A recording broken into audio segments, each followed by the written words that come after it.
జగత్తంతటికి సృష్టికర్తని, పాలనాకర్తని మరియు లయకారులను నన్ను మహాదేవుడు, గోలోశంకరుడు, కైలాసనాథుడు అని కూడా పిలుస్తారు. నేను ఎప్పుడు ధ్యానంలో ఉంటాను. నాలో సృష్టి మరియు వినాశనం రెండూ ఉన్నాయి.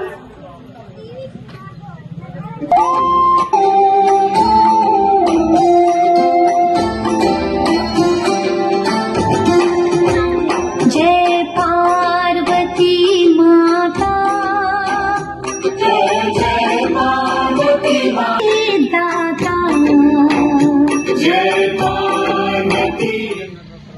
శివుని కథాన్ని దేవతల కుమార్తె. నన్ను గౌరీదేవి, దుర్గామాత, కాళీమాత అని కూడా సంబోధిస్తారు. నేను సంతానాధిపతికి, ప్రేమకి, భక్తికి దేవతను. जय